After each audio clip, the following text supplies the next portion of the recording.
پھر اس بادل میں سے بجلی برسی، اس لیے اللہ نے کہا کہ بس پھر ان کو عذاب میں مبتلا کر دیا. تو انا فی ذالک لآیات وما کان اکثرهم مؤمنین وان ربک لہو العزیز الرحیم. پھر کہا وانہ لتنزیل رب العالمین، اور بلا شبہ وہ قرآن کریم تمام جہانوں کے پروردگار کا اتارا ہوا ہے. اس کو امانت دار فرشتے لے کر اترتے ہیں، آپ کے دل پر اتارا گیا ہے تاکہ آپ ڈرنے والوں میں ہو جائیں. شگفتہ عربی زبان میں ہے اور بلا شبہ اس کا ذکر پہلی کتابوں میں بھی موجود ہے. اب دیکھیں نا یہ عربی زبان میں ہے، عرب کے لوگ تو عیش میں ہو گئے کہ ان کو تو عربی آتی ہے اور قرآن پڑھتے ہیں تو اس کو گہرائی سے جانتے ہیں. لیکن پھر بھی اگر انہوں نے بھی غور و فکر نہ کیا، جن کو عربی آتی ہے تو وہ بھی گئے. اللہ نے کہنا یہ قوم بھی گئی. عربی ہماری زبان نہیں ہے، ہم لوگ عربی جو ہے نا نہیں جانتے، تو ہمارا پھر کیا کام ہے کہ ہم عربی میں پڑھ کے بس رکھ دیں؟ نہیں، اس کے لیے پھر ہمیں زبان کا ترجمہ جاننا پڑے گا. تو اس لیے عربی وہی بات میں کہہ رہی ہوں کہ پھر کم پڑھے اور ترجمے اور تفسیر سے پڑھے اور ایک ایک لفظ کو سمجھتے جائیں. آپ کو پتا عرب دان تو اتنے ماشاءاللہ خوش قسمت ہے نا عربی لوگ کہ وہ ایک ایک لفظ کے عربی کے کئی معنی جانتے ہیں، اور وہ جو ایک لفظ جہاں استعمال موقع کے لحاظ سے ہوتا ہے وہ جانتے ہیں کہ یہاں پر اس کا یہ معنی لگتا ہے. ہم لوگ یہ عربی نہیں جانتے، ہمیں زیادہ محنت کرنی پڑے گی کہ ہم اس کو سمجھیں، اس کے مطلب کو سمجھیں. عربی کی ڈکشنری کھولا کریں کبھی، اور ڈکشنری بھی موبائل میں بھی ہے، اس کا مطلب جانیں. وہ بول کے بھی بتا دیتا ہے اب تو کہ بھائی اس کا یہ ترجمہ ہے اور یہ لفظ ایسے بولنا ہے. آسانیاں بہت آ گئی ہیں ماشاءاللہ. اس کے بعد ہے وَإِنَّهُ لَفِي زُبُرِ الْأَوَّلِينَ، اور بلا شبہ اس کا ذکر پہلی کتابوں میں موجود ہے، یعنی قرآن کا ذکر. کیا ان کے لیے یہ بات ایک سند نہیں کہ علماء بنی اسرائیل کو بھی اس کا علم ہے؟ اور اگر ہم اسے کسی دوسرے شخص پر اتارتے جس کی زبان عربی نہ ہوتی اور وہ ان کو پڑھ کر ان کو سناتا، پھر بھی یہ اس پر ایمان نہ لاتے.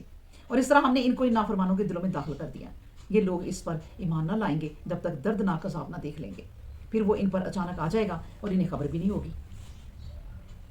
آیت نمبر ہے 203. بس وہ کہیں گے کیا ہم کو کچھ مہلت ملے گی؟ کیا یہ لوگ ہمارے عذاب کی جلدی میں چاہتے ہیں؟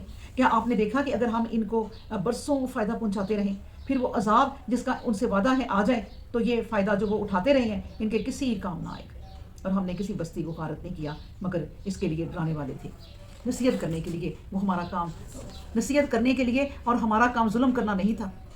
اور اس قرآن کریم کو شیطان لے کر نہیں آئے، اور نہ یہ کام ان کے لائق ہے اور نہ وہ یہ کر سکتے ہیں. ان کو تو سننے کے مقام پر بہت دور کر دیا گیا ہے. اور اے مخاطب صلی اللہ علیہ وآلہ وسلم، تو اللہ کے ساتھ دوسرے معبودوں کو نہ پکارو ورنہ تجھ پر بھی عذاب ہوگا. اللہ اکبر. یعنی شرک تو کسی کو معاف نہیں ہے. اور قرآن کا اللہ تبارک و تعالیٰ نے کہہ دیا کہ دیکھیں قرآن جو ہے نا یہ رحمان کے ہاتھوں میں ہی ہے، یہ رحمان کے بندوں کے ہاتھوں میں ہی ہے. شیطان کے ہاتھوں میں کبھی آپ قرآن نہیں دیکھیں گے. اللہ اکبر. یعنی اس کو لے کر شیطان نہیں اترتے. اور اے پیغمبر اسلام، اپنے قریبی رشتہ داروں کو نصیحت کیجیے، اور آپ اپنے مبین ایمان والوں کے لیے اپنے بازو نیچے رکھیں اور تواضع و محبت کا اظہار کیجیے. پھر اگر وہ آپ کی نافرمانی کریں تو کہہ دیجیے کہ میں تمہارے ان کاموں سے بیزار ہوں. وتوکل علی العزیز الرحیم. اور اے پیغمبر اسلام، آپ بھروسہ رکھیے اس اللہ پر جو بڑے غلبہ والا ہے اور بہت پیار کرنے والا ہے. الذی یراک حین تقوم، جو آپ کو دیکھتا ہے جب آپ اٹھتے ہیں، اور سجدہ گزار لوگ نمازیوں کے درمیان جب آپ پھرتے ہیں. بلا شبہ وہ سب کچھ سنتا اور جانتا ہے. کیا میں تم کو بتاؤں کہ شیطان کس پر آتے ہیں؟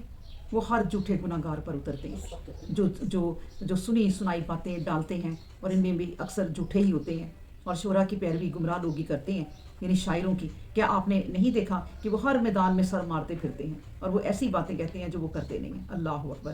دیکھیں شاعری جو ہے نا اللہ کو بالکل پسند نہیں، کیونکہ اس میں سارے سر تا سر جھوٹ ہی. سورج کو پکڑ لوں جا کے، چاند کو ہاتھ لگا دوں، چاند پہ جھولا ڈال لوں، پھر وہ تیری زلفیں جو ہیں وہ کالی گھٹا ہیں، سیاہی رات ہے. یہ ساری تسبیحیں جھوٹی. پھر اے محبوبہ میں تیرے لیے آسمان سے ستارے توڑ لوں. بھائی کہاں سے توڑ کے لائے گا؟ یعنی سارے جھوٹ. اللہ نے کہا اس لیے شاعر نہیں پسند. اور اپنی شاعری میں مست نا، اللہ کہتا ہے جنگلوں میں پھرتے ہیں. یعنی شاعری کرتے کرتے نا بس انہیں جنون ہی ہو جاتا ہے. تو اس لیے اللہ نے کہا بات یہ ہے کہ وہ شاعر ہو، چاہے کوئی عالم ہو، چاہے کوئی بھی انسان ہو، بات وہ کرتا ہے جس کی کوئی حقیقت نہیں ہے تو وہ جھوٹا ہے. بات سیدھی کرو، بات جو تم کر سکتے ہو وہ کرو، ڈنگے نہ مارو. شاعری صرف نبی کریم صلی اللہ علیہ وسلم کے چند بندے تھے جن کی پسند تھی. اب بھی ان کی شاعری اللہ کو پسند ہوگی جو اللہ کی توحید پر لکھتے ہیں. نبی کریم صلی اللہ علیہ وسلم کے پاس بھی 2 شاعر تھے. کیا نام تھا ان کا؟ احسان بن ثابت تھے ایک، اور ایک اور تھے شاید جو بہترین شاعری کرتے تھے. اور وہ کیا کرتے تھے؟ لوگوں کو ایمان کی طرف ابھارتے تھے. ان کی شاعری میں یہ جذبہ ہوتا تھا. اب بھی اگر کوئی اس طرح کی شاعری کرتا ہے کہ اللہ کی توحید پر، اس لیے میں آپ کو بتاؤں کہ نعت لکھنی بہت مشکل ہے. حمد لکھنی بہت آسان ہے. نعت آپ نبی کریم صلی اللہ علیہ وسلم کی جب لکھتے ہیں نا تو آپ نبی کریم صلی اللہ علیہ وسلم کو نا اپنی شاعری میں اللہ سے بھی اوپر لے جاتے ہیں, وہ گناہ ہو جاتا ہے. نعت بہت سوچ سمجھ کے لکھنے والی ہے, ایک حد میں رہتے ہوئے. جو حمد ہے نا, جو مرضی کہیں آپ اللہ کو جہاں مرضی لے گئے, جس سے مرضی تشبیہ دیں, کوئی رکاوٹ ہی نہیں. جتنی مرضی آپ اللہ کے متعلق اس کی اونچائی کے جھوٹ بولے, جھوٹ ہی نہیں, سب سچ ہے. تو اس لیے حمد لکھنا آسان ہے, نعت لکھنا بہت مشکل ہے. تو اس سوچ سمجھ کے لکھیں. اگر پڑھنی بھی ہے نعتیں تو سوچ کے پڑھیں. جو نعت آپ پڑھتی ہیں اور اس میں آپ کو پتہ چلتا ہے کہ یہ تو بہت آگے بات چل گئی اللہ سے بھی, چھوڑ دیں وہ نعت, وہ شرک ہے. جیسے وہ ایک ہے نا کہ مدینہ جنت میں کیوں جاؤں, مدینہ نہیں ہے وہاں پہ. دیکھیں ذرا کیسی بات ہے, جنت میں کیوں جاؤں وہاں مدینہ نہیں ہے. تو بھائی جنت تو جنت ہے, پھر مدینہ مکہ سب یہی رہ جانا ہے, بلکہ فنا ہو جانا ہے. اللہ نے سارا کچھ فنا کر دینا, کوئی باقی چیز نہیں رہنی, تو جنت تو رہنی. پھر کئی شاعری یہ بھی کرتے ہیں کہ مجھے اس کی آتی نہیں ہے, بس مفہوم آتا ہے کہ جو اللہ کا چھوٹا, اللہ کا پکڑا تو چھڑائے محمد, محمد کا پکڑا چھڑائے کون. یعنی وہ اللہ محمد صلی اللہ علیہ وسلم کو اللہ سے بھی آگے لے گئے, اللہ کو پیچھے کر دیا. تو اس لیے بھائی شاعری کرنی نہیں چاہیے. اور ایک حدیث ہے کہ نبی کریم صلی اللہ علیہ وسلم نے کہا جو شاعری کرتا ہے نا وہ اپنے پیٹ کے اندر پیپ اور یہ لہو کا پانی بھرتا ہے, جو شاعری کرتا ہے. اور جو میرے بیٹے کو کسی نے لکھ کے دیا لا الہ الا اللہ کا قرآن, محمد کا تیر اور میری ماں کا محبت میرے دل میں چیخ, میری طرف چیخ, ایسا شعر لکھ کے دیا کسی نے. اللہ اکبر. ہاں جی, پھر پڑھتے ہیں ہم آیت نمبر 227. الا الذین آمنوا وعملوا الصالحات, مگر ہاں جو لوگ ایمان لائے اور نیک عمل کیے اور انہوں نے اللہ کی یاد کثرت سے کی, اور جب ان پر ظلم کیا گیا تو اس کے بعد انہوں نے فوراً بدلہ لیا. اور جن لوگوں نے ظلم کیا ہے ان کو بہت جلد معلوم ہو جائے گا کہ ان کو کس جگہ لوٹ کر جانا ہے. بسم اللہ الرحمن الرحیم. طاسین تلک آیات القرآن و کتاب مبین. یہ اے پیغمبر اسلام صلی اللہ علیہ وآلہ وسلم, یہ قرآن کریم کی آیتیں ہیں اور روشن کتاب کی ہیں. ہدی و بشریٰ للمؤمنین, ایمان والوں کے لیے ہدایت ہے اور بشارت ہے. اور جو لوگ نمازوں کو قائم کرتے ہیں اور زکوٰۃ ادا کرتے ہیں اور آخرت پر بھی یقین رکھتے ہیں, بلا شبہ جو لوگ آخرت پر ایمان نہیں رکھتے ہم نے ان کے اعمال ان کی نظر میں خوش نما کر دیے ہیں, بس وہ بہکتے پھرتے رہتے ہیں. پھر اولئک الذین لہم سوء العذاب, یہی وہ لوگ ہیں جن کے لیے بڑا عذاب ہے اور آخرت میں بھی وہی سب سے زیادہ نقصان میں ہوں گے. اور بلا شبہ آپ صلی اللہ علیہ وسلم کو, اے پیغمبر اسلام صلی اللہ علیہ وآلہ وسلم, قرآن کریم ایک بہت بڑی حکمت والے جانے والے کی طرف سے پہنچا ہے. جب موسیٰ نے اپنے گھر والوں سے کہا کہ میں نے ایک آگ دیکھی ہے, میں عنقریب وہاں سے تمہارے پاس کچھ خبر لاتا ہوں یا جلتا ہوا انگارہ ہی لے آؤں تاکہ تم تاپ لو. پھر جب موسیٰ اس آگ کے قریب پہنچے تو اسے آواز دی گئی کہ بابرکت ہے وہ جو آگ میں ہے اور وہ جو اس کے ارد گرد ہے, اور پاک ہے اللہ جو تمام جہانوں کا پروردگار ہے. اے موسیٰ علیہ السلام, میں ہی اللہ ہوں اور زبردست حکمت والا ہوں. اور اے موسیٰ علیہ السلام, اپنا اثر ڈال دے. پھر جب اس نے دیکھا کہ وہ حرکت میں ہے, گویا کہ وہ ایک پتلا سا سانپ ہے, تو موسیٰ علیہ السلام پیٹ پھیر کر بھاگ کھڑا ہوا اور مڑ کر بھی نہ دیکھا نہ ندا آئی. اے موسیٰ علیہ السلام, مت ڈر, بلا شبہ میرے پاس رسول ڈرا نہیں کرتے. اب دیکھیں یہ جو درخت تھا نا, میں سوچ رہی ہوں اللہ عالم, ویسے تو جو اسکالر ہیں وہ زیادہ بہتر سوچ سکتے ہیں, لیکن میرے دل میں آتا ہے کہ یہ درخت کون سا تھا, کبھی کسی کو نظر تو آیا نہیں, ایک گیس ہی ہے نا. ابھی بتاتے ہیں کہ یہ پہاڑ پہ تھا لیکن وہ درخت اب ہے نہیں ہے, کچھ نہیں پتا. میں سوچتی ہوں کہ جب نبی کریم صلی اللہ علیہ وسلم وہاں پر گئے تھے سدرۃ المنتہا, دیکھیں ذہن میں نہیں آ رہا تھا, تو وہ درخت جو ہم نے پڑھا تھا نا سدرۃ المنتہا, وہ اللہ اپنے سمیت نہ آ گیا ہو, اور وہ روشنیاں تھیں, اور وہ روشنیاں تھیں اس میں سے. دیکھیں نا اللہ نے کہا وہ روشنیاں, وہ آگ انہیں دور سے نظر آئی کہ آگ ہے. تو کیا پتا اللہ تبارک و تعالیٰ, مجھے نہیں پتا, مجھے اللہ تعالیٰ معاف کر دے میں غلط کہوں تو, میرے دل میں ایک بات آئی کہ کیا پتا اللہ سبحانہ و تعالیٰ وہ درخت یہاں آ گیا ہو اور موسیٰ سے اس درخت سے بس بات کی, باقی اللہ نے اپنے آپ کو تو نہیں دکھایا کیونکہ وہ تو ایک نور ہی تھا. اللہ اکبر. اس کے بعد ہے مگر, اور اے موسیٰ اپنا ہاتھ گریبان میں ڈال تو بلا کسی عیب کے سفید ہو کر نکلے گا. وہ وہ 9 نشانیوں میں سے ہیں. فرعون اور اس کی قوم کی طرف بلا شبہ وہ بڑے ہی نافرمان لوگ تھے. اور پھر جب یہ بصیرت افروز نشانیاں ان کے پاس پہنچی, وہ کہنے لگے کہ یہ تو سری جادو ہے, اور انہوں نے ان کا انکار کر دیا بے انصافی اور غرور کے باعث, حالانکہ ان کے دلوں نے ان کا یقین کر لیا تھا. بس دیکھیے کہ ان فساد پھیلانے والوں کا کیا انجام ہوتا ہے. اور بلا شبہ ہم نے داؤد علیہ السلام اور سلیمان علیہ السلام کو علم عطا فرمایا, اور وہ دونوں کہا کرتے تھے کہ اللہ کا شکر ہے جس نے ہم کو بہت سے مومن بندوں پر فضیلت عطا فرما دی ہے, اور سلیمان علیہ السلام کو ہم نے داؤد علیہ السلام کا جانشین بنایا تھا. اور سلیمان علیہ السلام کو ہم نے داؤد علیہ السلام کا جانشین بنایا تھا، اور اس نے اپنی حکومت کے تمام لوگوں کو مخاطب کر کے کہا اے لوگو ہم کو پرندوں کی بولی سکھائی گئی ہے اور ہمیں ہر قسم کی چیزیں عطا ہوئی ہیں، بلا شبہ ہمارے اللہ کا ہم پر یہ کھلا فضل ہے۔ اور سلیمان علیہ السلام کے سامنے جن، انسان اور پرندوں کے لشکر جمع کیے جاتے، پھر ان کی جماعتیں بنائی جاتی، یہاں تک کہ سلیمان علیہ السلام کے یہ سب لشکر جب وہ وادی نمل پر سے گزرے تو ایک نملہ نے جو پوری قوم کی سردار تھی کہا اے نملو اپنے مکانوں میں داخل ہو جاؤ، کہیں سلیمان اور اس کا لشکر کی سمجھ کر کہ تم مقابلہ کے لیے نکلے ہو تم کو کچل ہی نہ دے اور وہ حقیقت حال سے واقف ہی نہ ہو۔ سلیمان علیہ السلام نے نملہ کی بات کو سن کر ہنس پڑے اور دعا فرمائی کہ اے میرے پروردگار مجھے توفیق عطا فرما کہ میں تیری ان نعمتوں کا شکر ادا کروں۔ یہ بڑی پیاری دعا ہے، یہ بھی کیا کریں اللہ سے کہ یہ ہے ربی اوزنی ان اشکر نعمتک اللاتی انعمت علیہ وعلی والدیہ وان اعمل صالحا ترضہ وادخلنی برحمتک فی عبادک الصالحین، کہ اللہ تو یہ کہ اور یہ بھی کہ میرے ماں باپ پر فرمائے رحم، اور یہ بھی کہ ہمیشہ نیک کام کیا کروں جو تجھے پسند ہو، اور مجھے اپنی رحمت سے نیک بندوں میں داخل کر دے۔ اور پھر طیور کا جائزہ لیا، کہنے لگے کہ کیا وجہ ہے کہ میں ہدہد کو نہیں دیکھتا، وہ نظر نہیں آتا، کیا وہ غائب ہے؟ میں اسے سخت سزا دوں گا یا قتل ہی کر دوں گا، یا وہ میرے سامنے اپنی غیر حاضری کا واضح ثبوت پیش کرے گا کہ وہ کیوں غیر حاضر ہوا۔ پھر زیادہ دیر نہ گزری تھی کہ وہ آ گیا، پر اس نے کہا کہ مجھے وہ بات معلوم ہوئی ہے جس کو آپ نے آج تک نہیں جانا، اور میں آپ کے لیے ملکہ سبا کی ایک تحقیقی خبر لے کر حاضر ہوا ہوں۔ اللہ اکبر، ملک سبا کی ایک تحقیقی خبر لے کر حاضر ہوا ہوں۔ دیکھیے نا، میں یہ سوچتی ہوں کہ جب حکومتیں کرنی پڑتی ہیں نا انسان کو، کسی کوئی حکمران اگر بن جائے، اب یہ چاہے وہ چرند پرند کے حکمران ہیں، جنوں کے حکمران ہیں، اللہ نے ان کے آگے سب کو کر دیا متی، تو سختی کرنی پڑتی ہے۔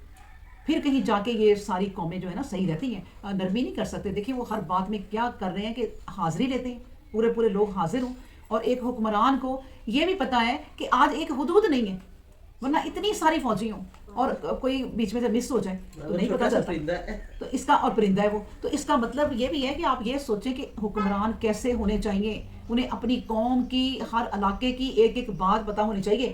اور آج کی قوم، آج کے حکمرانوں نے اگر پتہ نہ کی کہ جو یہ کیمرے ہر جگہ لگائے ہوتے ہیں اور لوگوں کی ساری خبریں انہیں ایسے پتہ چل جاتی ہیں، وہ تو جا کے لوگوں کو دیکھتے تھے، وہ تو راتوں کو گشت کیا کرتے تھے، اب تو تم لوگوں نے ہر جگہ کیمرے لگا دیے ہیں اور آپ ان کو نکال کے بھی نہیں اگر دیکھتے کہ یہ ملک میں کیا ہو رہا ہے تو کوئی یہ پکڑے جائیں گے حکمران۔ یعنی حکومت کرنی کوئی آسان کام نہیں ہے۔ دیکھیں کیسے وہ روز حاضریاں لگاتے تھے، جیسے اسکول کے بچوں کی حاضری لگتی ہے، جیسے اسکول کے بچوں کی دعائیں ہوتی ہیں، پہلے کھڑے ہوتے ہیں، سارے کھڑے ہوتے ہیں نا، تو ہر ٹیچر اپنی اپنی کلاس کی جتنی لائنیں ہوتی ہیں 5-6 وہ جان لیتی ہے کہ آج وہ بچہ نہیں آیا۔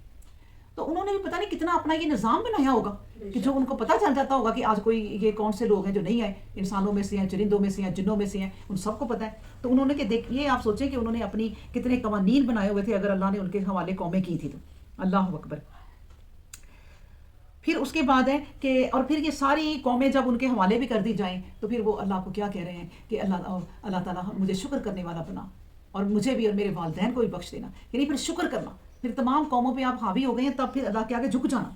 اس کے بعد ہے میں اسے سخت سزا دوں گا۔ آیت نمبر ہم پڑھتے ہیں 22۔ پھر زیادہ دیر نہ گزری تھی کہ وہ آ گیا، بس اس نے کہا کہ مجھے وہ بات معلوم ہوئی ہے جس کو آپ نے آج تک نہیں جانا، اور میں آپ کے لیے ملک سبا کی ایک تحقیقی خبر لے کر حاضر ہوا ہوں۔ بلا شبہ وہاں میں نے ایک عورت کو پایا کہ وہ ان لوگوں پر حکومت کرتی ہے اور اس کو ہر چیز میسر ہے، اور اس کا ایک عظیم الشان تخت بھی ہے۔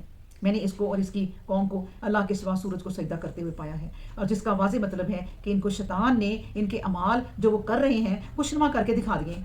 بس ان کو سیدھی راہ سے روک دو اور وہ راہ ہدایت نہیں پاتے، اور وہ اللہ ہی کو سجدہ کیوں نہیں کرتے جو آسمانوں اور زمین میں چھپی ہوئی چیزوں کو ظاہر کرتا ہے، اور جو کچھ تم چھپاتے یا ظاہر کرتے ہو سب جانتا ہے۔ اب دیکھیں نا، ایک ہدہد گیا ہے، وہ انسان نہیں ہے نہ کوئی جن ہے، لیکن ان کی ٹریننگ آپ دیکھیں، پھر اس کی ٹریننگ کرنے والے پھر ٹریننگ کیسے کرتے ہیں جنہوں نے رکھا ہے کہ وہ کہتے ہیں کہ میں تو حیران ہو گیا، ہدہد کہتا ہے کہ وہ تو کسی اور کی عبادت کرتے ہیں، انہیں تو اپنے رب کی عبادت کرنی چاہیے۔ اس کا مطلب ہے کہ سلیمان علیہ السلام نے ہر اپنی قوم کی ہر مخلوق کی جو پرورش کی اور جو ہدایت کی اور جو ان کو سبق سکھائے، آپ یہ دیکھیں کہ وہ اللہ نے اگر متی کیے، اللہ نے ان کی اگر بولیاں سکھائیں۔ آج بھی آپ اپنے کتنے لوگ ہیں ہمیں نظر آتے ہیں کہ جو جانوروں کو رکھتے ہیں ان کی بولی بھی سیکھتے ہیں، ان کو بولی اپنی سکھاتے ہیں۔ آپ یہ دیکھیں کہ میں نے نیٹ پہ دیکھا کہ طوطے جو ہے نا ایک بندہ پالتا ہے اور 1 لاکھ کا 1.5 لاکھ کا ایک طوطا دیتا ہے، اور وہ طوطے ہر طرح کی بات کرتے ہیں۔ اب اس بندے نے اس پہ کتنی محنت کی ہوگی، اور پھر سوچیں کہ سلیمان علیہ السلام نے کتنی محنت کی ہوگی اگر اللہ نے ان کے حوالے کیے ہیں۔ اللہ نے بھی ان کو یہ نعمتیں دی ہیں قدرتی طور پہ۔ یہ قدرتی طور پہ ہم جو کہتے ہیں نا، سارا کچھ قدرتی طور پہ نہیں ہوتا کہ ہم جس طرح کی اپنی زندگی گزارتے ہیں نا تو ہماری محنت کوئی بھی نہ ہو، اور ہم کے بس سب کچھ قدرت نے کیا. نہیں, اللہ کہتا قدرت ہے لیکن تمہاری محنت پہلے ہے. اللہ نے ان کو یہ قومیں دی تو انہوں نے محنت بڑی کی ہوگی اور اللہ نے پھر ان کے حوالے کر دی اور ان کو سکھاتے گئے. اور بھی جو سیکھنا چاہے ان کو سکھاتا ہے نا اللہ, ایسے تو نہیں نہ ہوتا. تو یہ بہت بڑی ذمہ داری تھی جو ان کے اوپر تھی. اور یہ ایک ہدہد کہہ رہا ہے کہ وہ اللہ کو سجدہ کیوں نہیں کرتے, جو آسمان اور زمین میں چھپی ہوئی چیزوں کو ظاہر کرتا ہے اور جو کچھ تم چھپاتے ہو یا ظاہر کرتے ہو سب جانتا ہے. اللہ لا الہ الا ہوا رب العرش العظیم, اللہ ہی ہے, اس کے سوا کوئی معبود نہیں, وہ عرش عظیم کا مالک ہے. سجدہ کر لیں.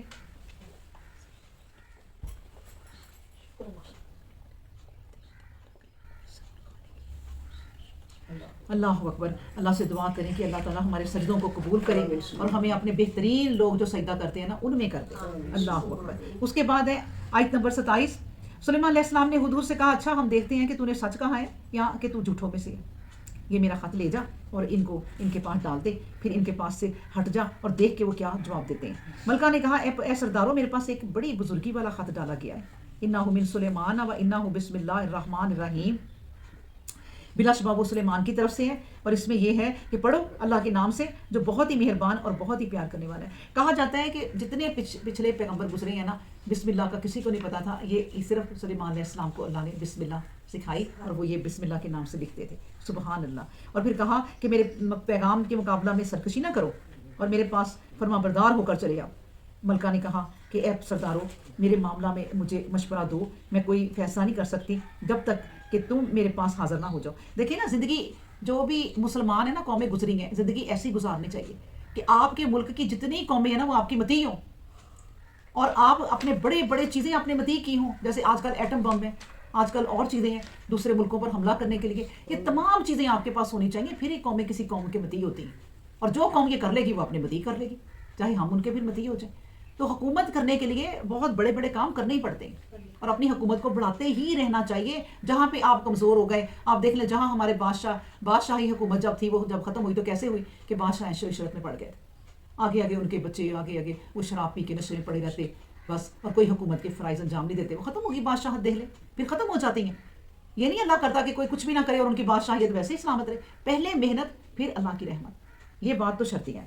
اس کے بعد ہے بلا شبہ وہ مسلمان کی طرف سے ہے اور اس میں یہ ہے کہ پڑھو اللہ کے نام سے, یہ بھی ہو گیا. اور ملکہ نے کہا کہ آیت نمبر پڑھتے ہیں 33. اور وہ ہر طرح سے فرما بردار ہو کر بولے, ہم بڑے زور آور اور جنگجو ہیں, جنگ سے گھبرانے والے نہیں, اختیار آپ کے پاس ہے, آپ خود دیکھ لیں کہ آپ کو کیا کرنا ہے. اب دیکھیں آگے وہ ملکہ بھی زور و طاقت والی ہے اور اس کی فوج انہیں جواب دے رہی ہے کہ آپ بتائیں کیا کرنا ہے, ہم تیار ہیں, ہماری فوجیں بہت بڑی ہیں, ہم تو آپ جو کہیں گے ہم حملہ کریں گے.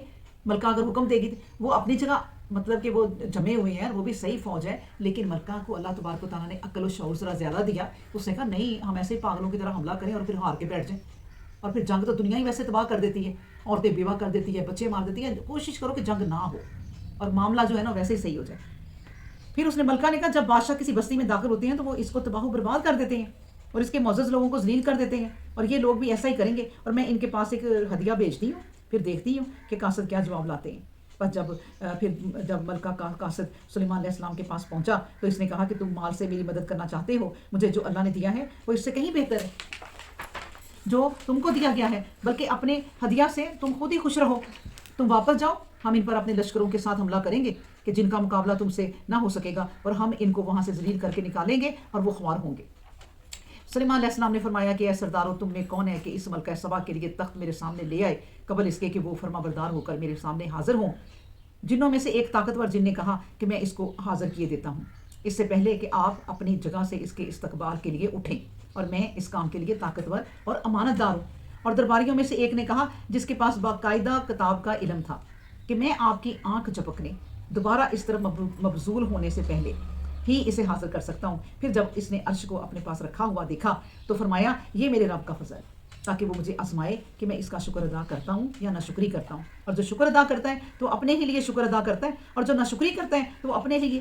پر میرا پروردگار تو بے نیاز اور بزرگی والا ہے. اللہ اکبر. اب دیکھیں کہ یہ عرش, یہ بات جو اس نے ایک جس کے پاس علم تھا, دیکھیں کیا بات لکھی ہے کہ جس کے پاس علم تھا, یعنی وہ اتنا علم جانتا تھا کہ اس نے کتابیں پڑھی ہوگی. اس نے کہا میں یہ چیز ایسے لاؤں گا جیسے آپ نے آنکھ جھپکی ایسے اور پھر کھولی, بس آپ کے پاس جو ہے وہ تخت پڑا ہوگا.